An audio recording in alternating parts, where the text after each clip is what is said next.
Concrete, steel, cross-laminated timber. While the first two construction materials are commonly associated with buildings, cross-laminated timber, or CLT as it is more widely known, is less associated with this purpose. But CLT usage is growing across the world. The global CLT market is expected to grow from $1.28 billion in 2022 to $5.03 billion by 2032.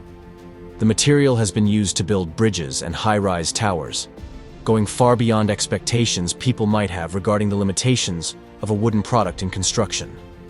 So, what is CLT? CLT, or cross-laminated timber, is a large wooden panel made of several glued layers. The layers are crossed and one panel consists of at least 3 layers. To prevent misconceptions, the timber is harvested in forests which are grown specifically for this purpose. So no forests are cut down which aren't intended for this purpose. And how does CLT compare to concrete and steel? Compared to the traditional construction materials, CLT has a shorter construction period on site because it's prefabricated. It's lighter and more durable than concrete and has a great thermal performance.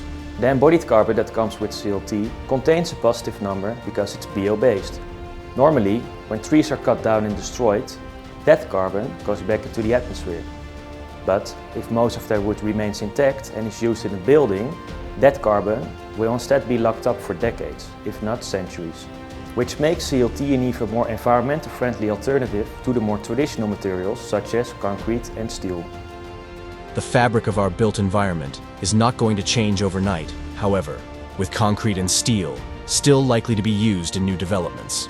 More often than not, CLT will be used alongside concrete and steel, but it can also be used as a standalone primary material.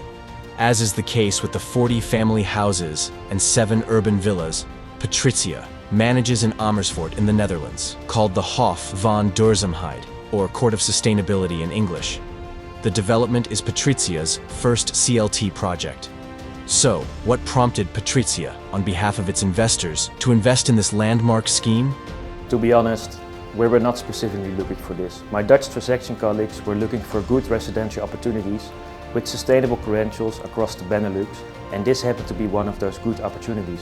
Perhaps more than any other development, due diligence was required, involving a crash course on CLT to ensure all parties were comfortable to proceed. It was a great learning curve for us to make a deep dive in the purpose of CLT. Is it the same or different than usual materials? The do's and don'ts with CLT, the effect on our operational expenditures, and how we retain the right quality over the years. And last but not least, how will tenants experience and behave with a living material? And these were the question marks. The experience of building with a material was excellent because it's prefabricated, the development on site is going by a rapid pace. It also contributes to a clean construction site, and working with CLT is less intensive for the construction worker. It's all made in a warehouse and transported to the site and consists with many positive ESG considerations. CLT reduces the time needed to build on site by 30%, which is enormous. It took us 18 months to build when it would normally be 2 to 3 years with traditional materials. This is a big advantage in terms of financing the project, because we have significant shorter forward funding periods for the same size of development. So all of us involved have been on a great journey and have gained a lot of new knowledge and info about building and maintaining cross-laminated timber. The potential with CLT to decarbonize our built environment is vast. CLT could be the wood which changes things for good, supporting net zero ambitions and providing investors with quicker returns when partnering with open-minded, innovation-embracing managers like PATRIZIA.